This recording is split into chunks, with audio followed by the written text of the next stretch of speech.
that as a society, we have a stake in any application of tough love because we want this person to become a relatively happy, contributing member of society. Right. Reasonably whole, reasonably sane, reasonably healthy, and better, for want of a better word. And that's where the teaching part comes in. What options might there have been that they weren't seeing at the moment, and get some dialogue going there, not just bad you.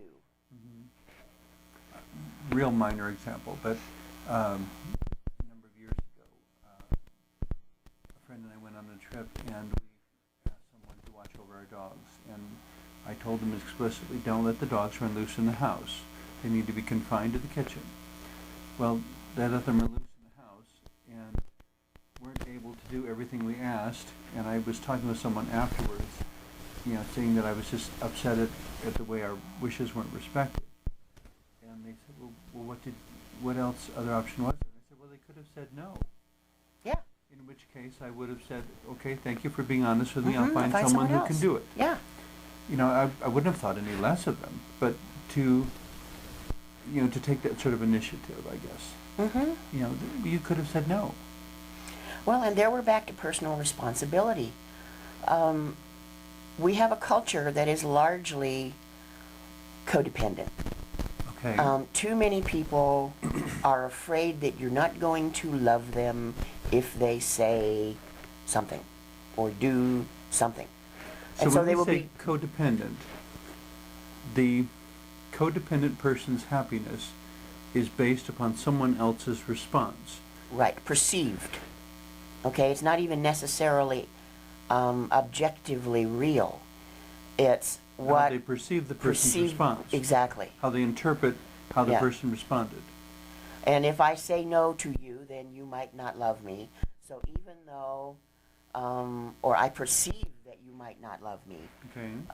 I will say yes to things that I don't really want to say yes to. Which is Not dishonesty. genuine. Yeah, exactly. It's lying. To You know, yourself and to others, yes. Mhm. And personal responsibility starts with self. If you're not being, Shakespeare said it, to thine own self be true. It follows then as the night the day, thou canst not then be false to any man. So there it is. If you're lying to yourself, if you're fooling yourself, if you're playing a game with yourself, you're lying to everybody else, trying to fool everybody else, and playing a game with everybody else. Mhm. And it makes a very tangled web. It does. And the contingencies off of that, the ripples off of that stone. After about 3 steps, they get to be too numerous to ever control again. And huge, just who And thought it was going to go magnified. there? Yeah. They get magnified. And so tough love brings us back to personal responsibility. The person who is using the term tough love needs to be responsible, And needs to be willing to stay involved. and that's the responsibility. If I'm going to say to you, this thing that you did was bad, and it needs to be addressed in this or this or this way, some options, I need to be present in the moment while we work that through. And tough love is not, you misbehave again and I'll let the police deal with you. That's right. That's a cop-out. That's a threat. It's a threat, but it's also a cop-out because you're removing yourself from Right. involvement. Right. You're not looking for what positive anything can I contribute to this situation. I don't remember the exact date or location or whatever, but I was told once of a father whose son had gotten in trouble with the law, committing some teenage type infraction, and was in jail. And it had been an ongoing problem. And so the father, I think wisely, did not go bail the son out of the jail. Rather, he went down there and he insisted upon sitting in the jail cell with his son through the night. Not as a means of punishing himself, but so that he would have the ability to protect his son from any other unforeseen event that might happen. And to be supportive. And to be supportive. You know, and at that moment there could be some real conversation that might be able to happen. Oh, absolutely. That couldn't happen in any other context. You know, captive audience. Well, We're yes. here for the next 12 hours. Do you want to talk about it? Mm-hmm. I'm not sure any two people, no matter how much they dislike each other, could maintain 12 hours of silence in such close quarters. You know, and what might come out of that could be very good, but you would have to be willing to go through the difficulty of that experience, and not to run away from the experience. Well, that's the big one. Neither person should be running away from it.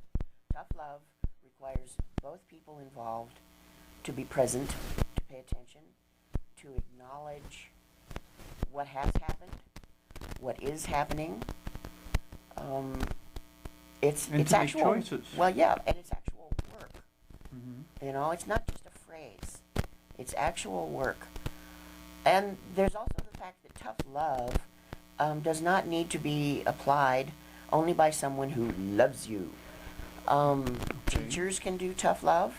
Corrections officers can do tough love.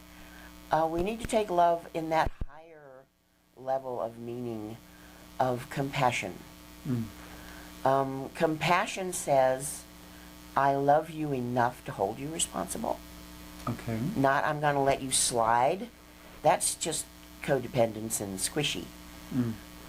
Love is actually... Well, compassion is also, I believe in you enough to encourage you to try, Right. even when you don't think you can. Yes, even when you don't believe in yourself. Even when you don't believe in yourself. That's a better way to put it. Yeah. I am willing to be there with this piece of, I know you can do better, because I know you're better than that Mm-hmm. if you just get out of your own way.